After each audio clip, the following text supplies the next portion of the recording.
ভারতবর্ষের প্রত্যেকটি আন্দোলনে আমাদের রক্ত আছে, আমাদের জীবন আছে, আমাদের অর্থ আছে। আমরা সব কিছু দিয়ে ভারতবর্ষকে স্বাধীন করেছি কল্যাণ দাদের মতো হিন্দু ভাইদের কাঁধে কাঁধ। আজকের এই বিশাল জনসভার সম্মানীয় আমাদের হুজুর কেবলা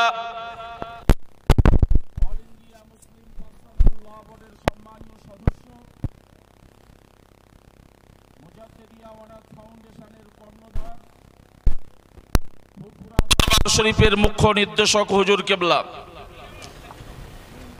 মঞ্চে উপস্থিত আছেন পশ্চিমবঙ্গের অত্যন্ত জনপ্রিয় নেতৃত্ব, শ্রীরামপুর লোকসভা কেন্দ্রের মাননীয় সাংসদ, ভারতবর্ষের আইন জগতের দিকপাল মাননীয় শ্রী কল্যাণ বন্দ্যোপাধ্যায় মহাশয়। উপস্থিত আছেন অন্যান্য নেতৃত্ব,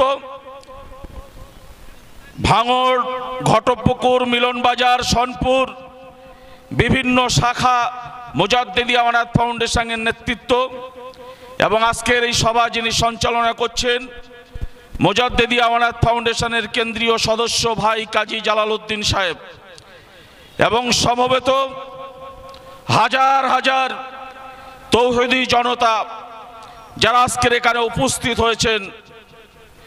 কিসের জন্য উপস্থিত হয়েছেন নতুন করে বলার কোনো অবকাশ নেই, দীর্ঘ বক্তব্য রাখারও কোনো অবকাশ নেই। শুধু একটা বিষয় পরিষ্কার যে ভারতবর্ষে আমরা এতদিন ধরে ভারতবর্ষের প্রত্যেকটি সম্প্রদায়ের মানুষ কাঁধে কাঁধ মিলিয়ে সৌভ্রাতৃত্বের সঙ্গে, সৌহার্দ্যের সঙ্গে সম্প্রীতিকে অক্ষুণ্ণ রেখে বসবাস করছি। আজকের সন্ধিক্ষণে দাঁড়িয়ে ব্রিটিশের দালাল, ব্রিটিশের গুপ্তচর, সাম্রাজ্যবাদীর গুপ্তচর নরেন্দ্র মোদী আর অমিত শাহ নতুন করে ভারতবর্ষকে খণ্ড খণ্ড করে ভাগ করার চক্রান্ত করে দেশে এনআরসির নামে, কেয়ার নামে আবার ভারতবর্ষকে দ্বিখণ্ডিত করতে চায়। আর আমরা যারা ভারতবর্ষের নাগরিক, আমরা যারা রক্ত দিয়ে, জীবন দিয়ে আমাদের পূর্বপুরুষ যারা ভারতবর্ষকে স্বাধীন করেছেন, সেই পবিত্র ভারত ভূমির জন্য আমরা নতুন করে স্বাধীনতা আন্দোলনের ডাক দিয়ে এই ব্রিটিশদের দালাল থেকে ভারতবর্ষ থেকে নির্মূল করতে চাই। বন্ধু আমার, ঘাবড়াবার কোনো কারণ নেই, কারণ আমাদের কাছে স্বাধীনতার ইতিহাস আছে। ভারতবর্ষের স্বাধীনতা আন্দোলনে হিন্দু, মুসলিম, জৈন, খ্রিস্টান, শিখ, ইসাই তারা কাঁধে কাঁধ মিলিয়ে এই, আমি তো মনে করি কল্যাণ দ্বারা সাংসদে কি মনে করেন জানি না, আমি মনে করি বর্তমান যে সরকার এরা সাম্রাজ্যবাদের তুলনায় সারপোকার নেয়।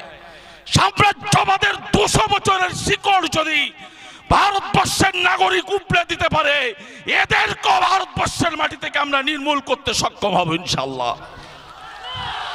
শুধু চাই গণতান্ত্রিক পদ্ধতিতে শান্তিপূর্ণভাবে লড়াই আর আন্দোলন, যে আন্দোলনের ঢেউ দিল্লির পার্লামেন্ট পর্যন্ত আসতে পড়বে এবং সেই ঢেউয়ের আঘাতে নরেন্দ্র মোদী আর টাকলু বাবারা চূর্ণ বিচূর্ণ হয়ে যাবে।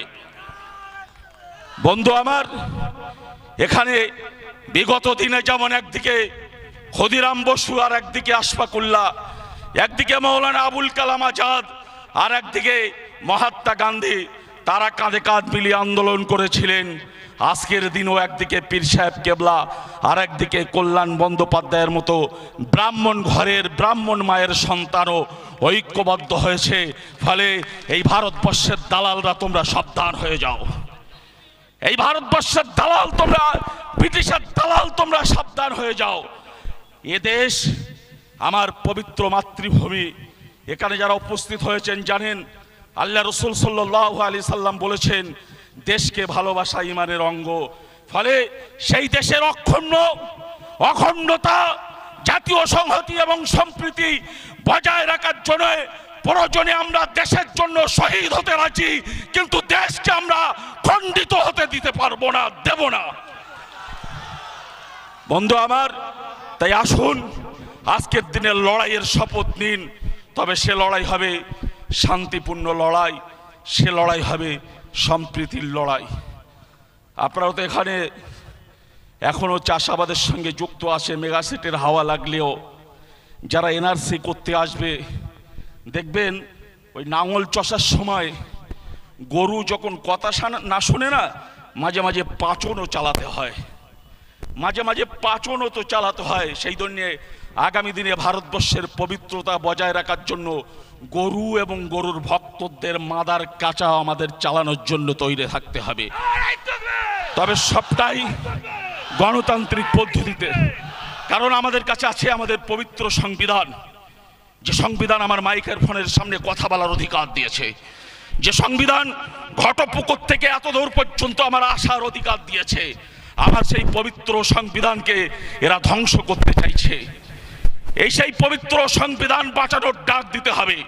ভারতবর্ষে যদি নতুন করে আবার স্বাধীনতা আন্দোলনের ডাক দিতে হয়, তবুও সেই আন্দোলনের ডাক দিতে হবে, কিন্তু কোনোভাবেই ভারতবর্ষে এনআরসির নামে, এনপিআর এর নামে, ক্যানের নামে, ক্যার নামে ভারতবর্ষের নাগরিকদের নাগরিকত্বহীন করতে চাইলে নতুন করে লড়াই শুরু হবে।